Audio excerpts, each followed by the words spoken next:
தைலாபுரம் இல்லத்தில் அன்புமணியை சமாதானப்படுத்தும் முயற்சியில் ராமதாஸ் மற்றும் அவரது மனைவி சரஸ்வதி தீவிரமாக ஈடுபட்டிருப்பதாக அண்மை தகவல் வெளியாகியுள்ளது.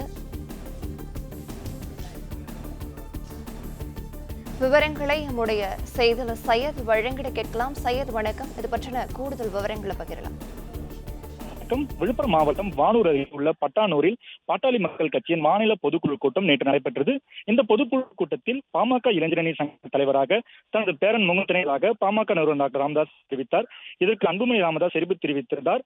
இதனிடையே டாக்டர் ராமதாஸ் அன்புமணி இடையான மோதலை முடிவுக்கு கொண்டு வரும் முயற்சியில் பாமக மூத்த நிர்வாகிகள் திண்டிவனம் தைலாபுரம் தோட்டத்தில் பாமக நிறுவனர் ராமதாசுடன் பாமக கௌரவ தலைவர் ஜி.கே. மணி, ராமதாஸின் பேரன் முகுந்தன், ராமதாஸின் மகள்கள், குடும்பத்தினர் மற்றும் பாமக மூத்த நிர்வாகிகள் சிலர் சந்தித்து தனித்தனியாக நேற்று இரவு பல மணி நேரமாக டாக்டர் ராமதாசுடன் முக்கிய ஆலோசனை அளித்து ராமதாசிடம் சமாதானம் பேசினர்.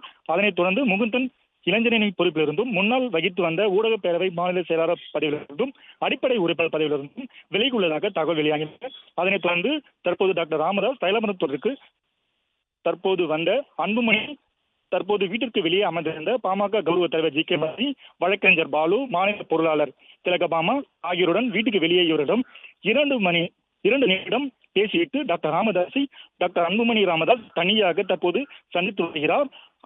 அங்கு வந்து வேறு யாரும் உள்ளே அனுமதிக்கப்படவில்லை.